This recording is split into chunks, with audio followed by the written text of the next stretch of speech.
I was born in Perryton, Texas, actually born there at OGH Hospital. Dr. Rexman was the doctor that delivered me and remained my doctor throughout the early years of my life, and still, even to this day, he's the guy I still call my family practitioner.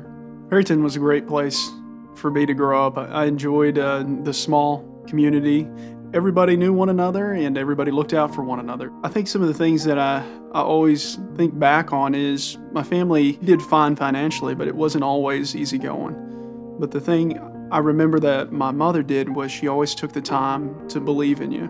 There were times that we went to like space camp and they didn't have anything like that in Perryton. Instead, she would load us up, my brother and myself, and we would drive to Amarillo, which is 2 hours away, and we would do that for the day. And that was every Saturday for about 6 weeks.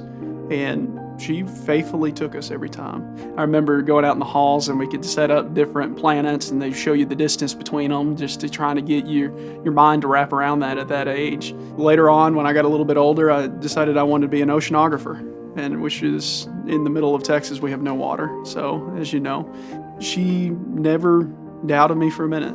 Instead, she just found out where they had a scuba class, and it was about an hour away in Liberal, Kansas, so it's 2 states away from where we're at. And we did that for 6 weeks.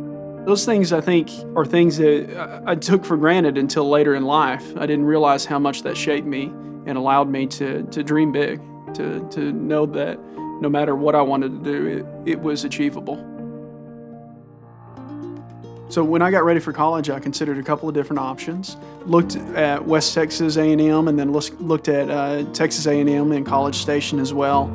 And then University of Texas were the big ones that I was kind of considering at that point.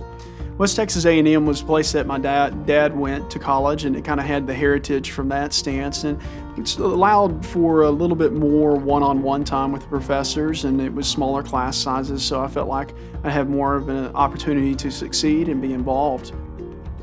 I met my wife at a youth group. I was playing bass guitar and led some worship. I was a junior in high school and he was a freshman in college.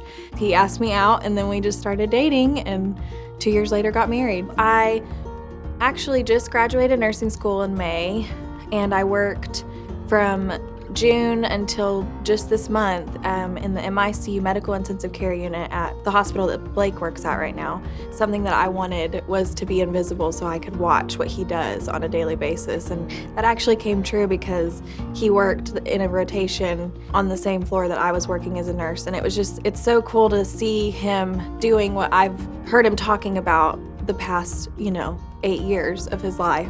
We have 2 daughters, Callie, who is 5 years old. Everybody says that she's Blake with a bow on her. She's a lot of fun, makes me remember why I'm doing what I'm doing. And then we also had another little girl in January, and her name is Chloe. We love to travel. It's one of our favorite things to do. We go camping. That's been one of the best things that we've found around here in Alabama, is that there's always a new place to explore and hike. We just love being together. We like to just hang out, and we like to go out to eat and go to movies. When we have the opportunity, I think our favorite place to go out to eat is a restaurant called Five, and it's called Five because they only have 5 different things on the menu. But they do all 5 of them really well. I currently work 2 different places. I work at the University Medical Center just as a resident in that role, and then I also work at DeWitt City Hospital Regional Medical Center. I'm currently one of the 3 chief residents at our residency. We're one of the largest residencies in the nation, so it's quite an honor to have that opportunity to be involved at that level. I think to understand what motivates me to get up and go to work every day and to keep on with that sort of regimen of the 5 a.m. to 5 p.m., you have to understand where I came from. I remember in high school talking to a good friend of mine, and I said the one thing I would not do is become a doctor because it was too much schooling. So I didn't care what I did outside of that. And at that time, I actually intended on being a pastor. When I went to undergraduate, my dad told me instead of going directly into seminary, he told me that he wanted me to get an undergraduate degree before I went into it. So I didn't know what to study. I had some interests previously in things like oceanography and just biology and science in general, so I decided to pick that. But where it all changed was I did a mission trip during my sophomore year of college, and I went over to Africa with full intention of it being just a mission trip to further my education as far as becoming a pastor. And just happened so that I worked with a physician in Africa. It gave me a viewpoint of medicine that I think is often overlooked in the States, and it showed me what it really meant to be a physician when you stripped away everything else. And that's what I fell in love with. Not just the physical side of it, but the emotional side of it that you could be a part of as well. One of the accomplishments that I'm most proud of, I got nominated as one of the top teaching residents at our residency. Teaching's a passion of mine, and to be able to be recognized in that way was a good honor. The thing I hope that my colleagues would say about me is that I was reliable. You know, I did what I said I was going to do. One thing I hope my patients would say about me is that they could say I cared. Perryton's got a great tradition of excellent physicians there right now. So the first thing that I hope is to continue that tradition on.